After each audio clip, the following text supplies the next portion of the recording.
我们的大会，这一次第9次代表大会能够开得好，能够开展一个团结的大会。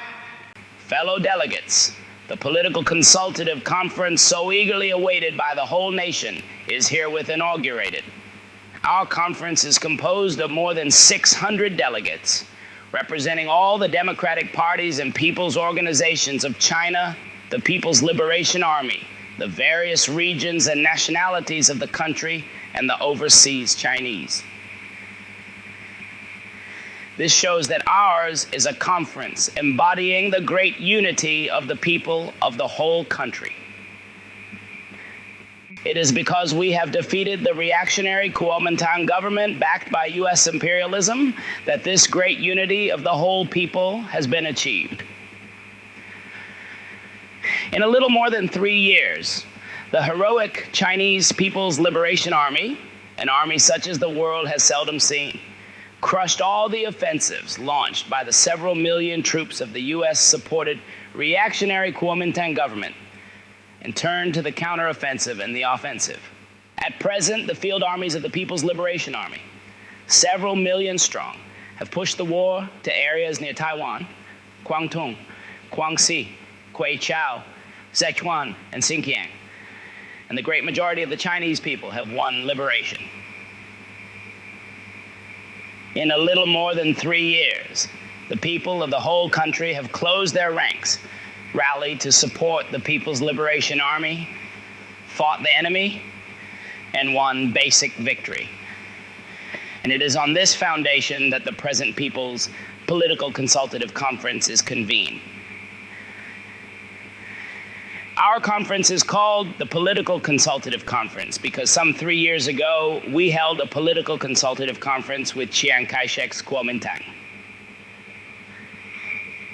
The results of that conference were sabotaged by Chiang Kai-shek's Kuomintang and his accomplices. Nevertheless, the conference left an indelible impression on the people.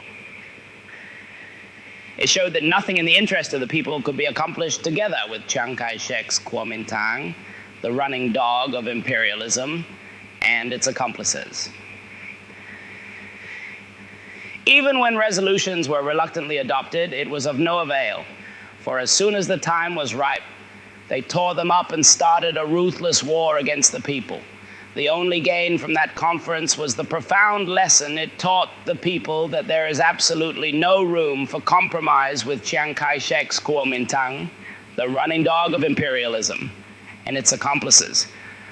Overthrow these enemies or be oppressed and slaughtered by them, either one or the other. There is no other choice.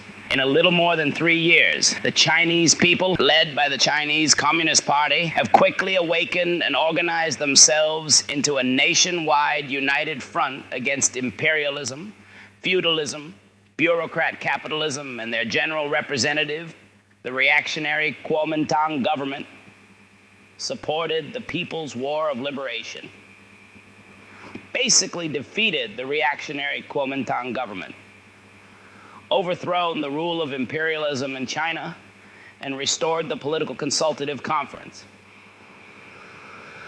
The present Chinese People's Political Consultative Conference is convened on an entirely new foundation.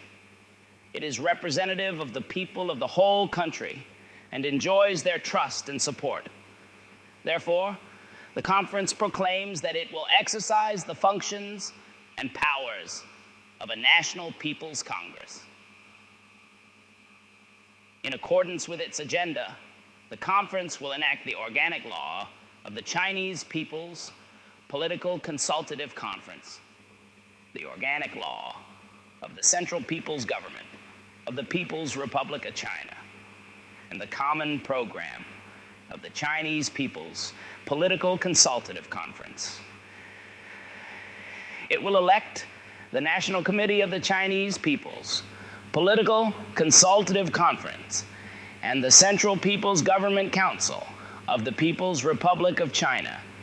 It will adopt the national flag and national emblem of the People's Republic of China. and it will decide on the seat of the capital of the People's Republic of China and adopt the chronological system in use in most countries of the world. Fellow delegates, we are all convinced that our work will go down in the history of mankind, demonstrating that the Chinese people, comprising 1/4 of humanity, have now stood up. The Chinese have always been a great, courageous, and industrious nation. It is only in modern times that they have fallen behind. And that was due entirely to oppression and exploitation by foreign imperialism and domestic reactionary governments. For over a century, our forefathers never stopped waging unyielding struggles against domestic and foreign oppressors, including the revolution of 1911, led by Dr. Sun Yat-sen, our great forerunner in the Chinese Revolution. Our forefathers enjoined us to carry out their unfulfilled will, and we have acted accordingly. We have closed our ranks and defeated both domestic and foreign oppressors through the People's War of Liberation and the Great People's Revolution. And now we are proclaiming the founding of the People's Republic of China. From now on, our nation will belong to the community of the peace-loving and freedom-loving nations of the world and work courageously and industriously to foster its own civilization and well-being, and at the same time to promote world peace and freedom. Ours will no longer be a nation subject to insult and humiliation. We have stood up. Our revolution has won the sympathy and acclaim of the people of all countries. We have friends all over the world. Our revolutionary work is not completed. The People's War of Liberation and the People's Revolutionary Movement are still forging ahead, and we must keep up our efforts. The imperialists and the domestic reactionaries will certainly not take their defeat lying down. They will fight to the last ditch. After there is peace and order throughout the country, they are sure to engage in sabotage and create disturbances by one means or another. And every day and every minute they will try to stage a comeback. This is inevitable and beyond all doubt, and under no circumstances must we relax our vigilance. Our state system, the people's democratic dictatorship, is a powerful weapon for safeguarding the fruits of victory of the people's revolution and for thwarting the plots of domestic and foreign enemies for restoration. And this weapon we must firmly grasp. Internationally, we must unite with all peace-loving and freedom-loving countries and peoples. And first of all, with the Soviet Union and the new democracies, so that we shall not stand alone in our struggle to safeguard these fruits of victory and to thwart the plots of domestic and foreign enemies for restoration. As long as we persist in the people's democratic dictatorship and unite with our foreign friends, we shall always be victorious. The people's democratic dictatorship and solidarity with our foreign friends will enable us to accomplish our work of construction rapidly. We are already confronted with the task of nationwide economic construction. We have very favorable conditions. A population of 475 million people and a territory of 9,600,000 square kilometers. There are indeed difficulties ahead, and a great many too. But we firmly believe that by heroic struggle, the people of the country will surmount them all. The Chinese people have rich experience in overcoming difficulties.